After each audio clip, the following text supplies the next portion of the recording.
जी students, हम पढ़ रहे हैं चैप्टर 7। आपका हमारा टॉपिक है इलास्टिसिटी। इलास्टिसिटी जो है हमारे पास कुछ ऐसे मटेरियल्स की प्रॉपर्टी है जिनमें होती है लचक। क्या होती है? लचक प्रॉपर्टी। ठीक है जी।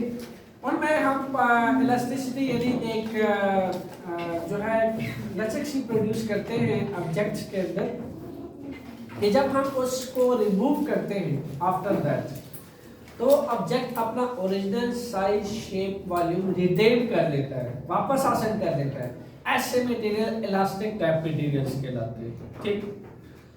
अब ऐसा कि लास्ट क्लास के अंदर मैंने एक स्टूडेंट को कहा कि आपने स्केल की लचक बताएं। उसने स्केल को उठाया और ऐसे करने की कोशिश की, स्केल टूट गया दो हिस्सों में। मैंने कहा क्या है वापस अपने साइज शेप वॉल्यूम में डिफॉर्म हो सकता है? The answer is no. It means scale is not the elastic materials.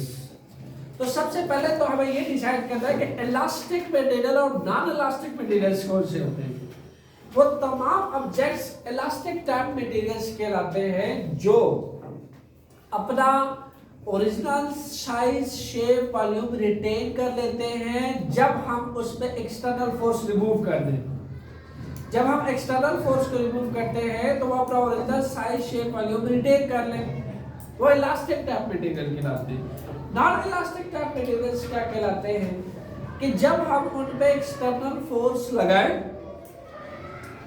और वो अपना original size shape volume retain ना कर सके, डिफॉर्म ना हो सके, वो नॉन इलास्टिक मटेरियल्स कहलाते हैं।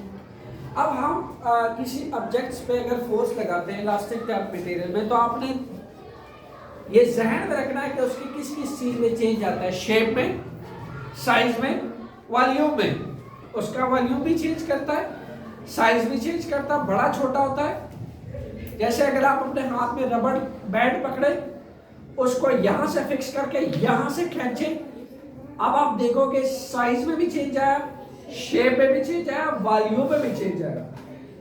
बट अगर आप छोड़ोगे यहां से तो ये अपना ओरिजिनल साइज शेप वॉल्यूम क्या कर लेगा? रिटेन कर लेगा, डिफॉर्म हो जाएगा। ठीक है, तो ये वापस डिफॉर्म हो सकता है। ये अगर वापस डिफॉर्म हो सकता है इट मींस ये इलास्टिक टाइप मटेरियल है। इसी तरह अगर आप एक स्प्रिंग, ठीक है, जिसको स्प्रिंगी टाइप मटेरियल्स को आप अगर कैच करें, ठीक है, उसको अगर आप पकड़ें तो आप क्या करते हो कि उसको भी अगर आप एक जगह से फिक्स करके स्ट्रेच करें एंड देन एक लिमिट तक अगर आप उसको स्ट्रेच करें यहां तक, देन आप रिलीज करें, वो अपना ओरिजिनल साइज शेप वॉल्यूम वापस रिटेन कर लेगा। एक टाइम तक जब तक तुमने उस पर एक्सटर्नल फोर्स लगाई थी तब तक तो उसके साइज शेप वॉल्यूम में चेंज है, but when you release it ये वापस रिटेन कर लेगा। ये भी इलास्टिक टाइप मटेरियल है। तो यहां हमने ले रखे हैं 3 डायग्राम्स जिन पे हमने फोर्स अप्लाई करके देखी और हमने ये कंक्लूड किया कि तीनों ही इलास्टिक टाइप मटेरियल्स हैं, जिनमें सबसे पहली ऑब्जेक्ट्स ये है स्प्रिंग। मैंने स्प्रिंग को यहां से पकड़ के राइट साइड की तरफ खींचा। जब मैंने राइट साइड की तरफ खींचा तो यहां तक मैंने इसको पकड़े रखा, इसके साइज में भी चेंज आया, शेप में भी चेंज आया, वॉल्यूम में भी चेंज आया। But when I release this external force, इसने वापस अपना साइज शेप वॉल्यूम रिटेन कर लिया, तो स्प्रिंग हुआ elastic type material. Case number 2, ये भी एक रबर टाइप मटेरियल है सॉलिड का। मैंने इस पर डाउनवर्ड फोर्स लगाई ऐसे, जब मैंने इसको पुश किया डाउनवर्ड, फिर मैंने इसको रिलीज किया। अब चूंकि रबर यानी इलास्टिक टाइप मटेरियल था, मैंने रिलीज करने के बाद इसने वापस क्या कर लिया? अपना original size shape volume retain कर लिया। ये भी रहा elastic type material. Object number 3, यहां डॉटेड लाइन से बताया गया है कि ये इसकी ओरिजिनल शेप थी। ये जो डाउनवर्ड आपको नजर आ रहा है, ये इसको बैंड किया गया, इस पे फोर्स लगाई गई नीचे की तरफ। जब इसको बैंड किया जाता है डाउनवर्ड, देन जब रिलीज करते हैं, छोड़ते हैं हम इसको, ये वापस अपने डॉटेड लाइन वाली शेप में आ जाता है, वापस ऊपर चला जाता है। ये तमाम केसेस इस डेफिनेशन को, इस स्टेटमेंट को बताती है। कैसे? प्रॉपर्टी कहते हैं किसी भी बॉडी की खसूसियत। किसी बॉडी की वो खसूसियत जो रिस्टोर कर सके अपना ओरिजिनल साइज, शेप, वॉल्यूम। कब? जब उस पे सीज कर दिया जाए क्या? External force, deforming force. जब डिफॉर्मिंग फोर्स को रिमूव कर दिया जाए, ठीक, हटा दी जाए, तो अपना original size, shape, volume retain कर ले। ऐसे प्रॉपर्टी को इलास्टिसिटी कहा जाता है। क्या कहा जाता है? इलास्टिसिटी। तीनों डायग्राम में आपने देखा, इसको यहां खींचा, इसको थोड़ा डाउनवर्ड और अपवर्ड बेंड किया, इसको कभी ऊपर लेके जा रहे हैं, कभी डाउनवर्ड लेके जा रहे हैं, फिर रिटेन कर रहे हैं, इसको नीचे को खींचा, इसने फिर रिटेन कर लिया। तीनों डायग्राम सेटिस्फाई करती है, रिस्टोर करने की टेंडेंसी रखती है। इट मींस कि दे obey the property of elasticity. और तीनों मटेरियल्स को इलास्टिक टाइप मटेरियल बोला जा सकता है। अब इलास्टिसिटी मेनली दो चीजों पर मुश्तमिल होती है। The first one is stress, the second is strain. बात कर लेते हैं स्ट्रेस की। स्टूडेंट्स, आप लोगों ने प्रेशर को पढ़ रखा है। प्रेशर क्या कहता था कि force act on per unit area. Stress is the same जैसा कि प्रेशर था। स्ट्रेस की भी यही स्टेटमेंट है, जो फोर्स आप लगाते हैं किसी पर यूनिट एरिया पे वो स्ट्रेस कहलाता है। लेकिन यहां जो हम फोर्स लगाएंगे किसी पर यूनिट एरिया पे वो इलास्टिक टाइप मटेरियल पे लगाएंगे।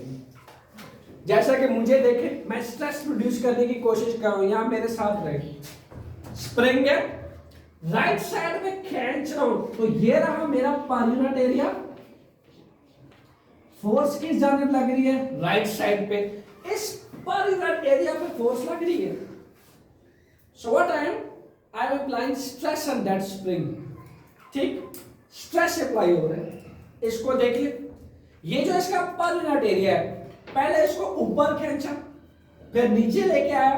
सेम मैंने क्या किया, इस पर यूनिट एरिया पे, इस पर यूनिट एरिया पे क्या अप्लाई कर दिया?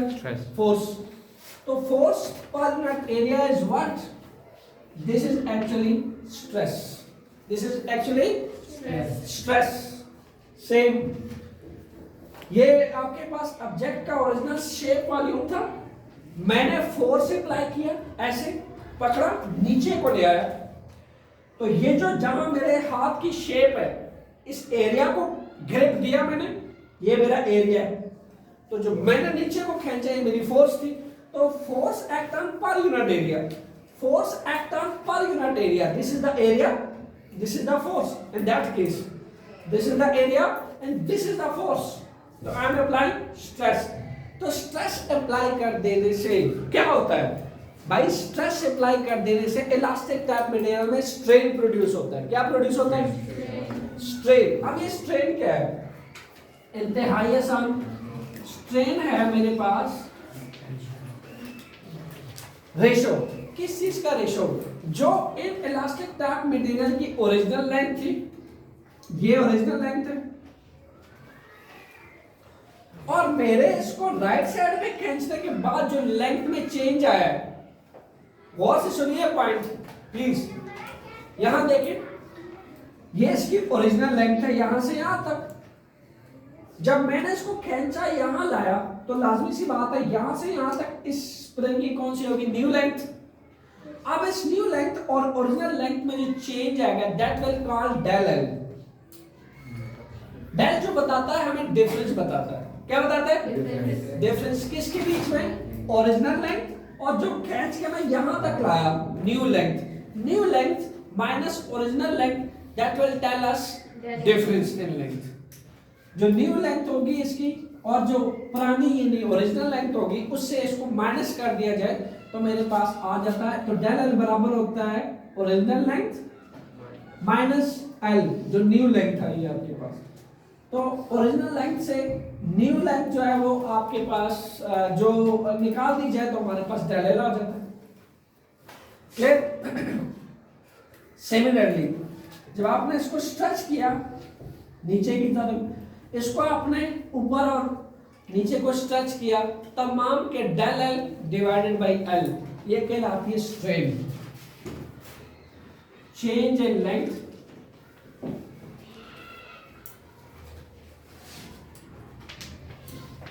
Divide by original length.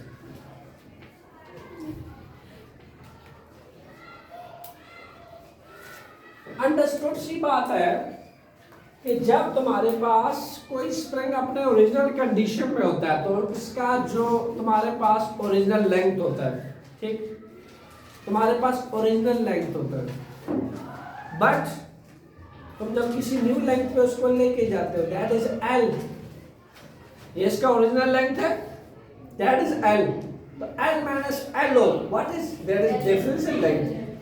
तो डिफरेंस इन लेंथ की रेशो अगर देखो तुम ओरिजिनल लेंथ के साथ, इसके साथ, ये तुम्हें क्या बताएगी कि इस स्प्रिंग के अंदर कितनी टेंडेंसी है रिस्टोर्ड होने की, या कितनी इलास्टिसिटी, इसमें कितनी लचक प्रोड्यूस की जा सकती है, स्ट्रेन आपको ये बताता है। या फिर आपने जब इस पे एक्सटर्नल फोर्स लगाया, जब आपने इसको सीज किया तो डिफॉर्मिंग फोर्स ने इसको वापस ओरिजिनल साइज शेप वॉल्यूम दे दी, तो what is that, that is elasticity. ये ओरिजिनल शेप साइज वॉल्यूम में जाता है जब आप इसको रिमूव करते हैं ऐसे करके। बट स्ट्रेन क्या है, स्ट्रेन को अगर मैं आपको प्रैक्टिकली दिखाऊं, this is now strain, the change in size shape volume, इसकी रेशो किसके साथ, इस ओरिजिनल लेंथ के साथ, ठीक, चेंज इन लेंथ यानी इसका इस change in length divide by original length, या इसका जो रेशो है, this is called strain, this is called strain.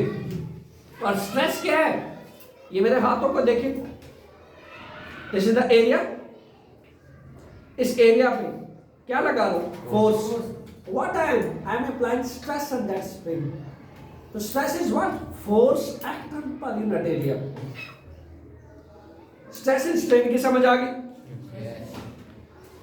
अब हम देख लेते हैं ऐसे यूनिट्स दोनों की, इसके ऐसे यूनिट्स क्या है स्ट्रेस का,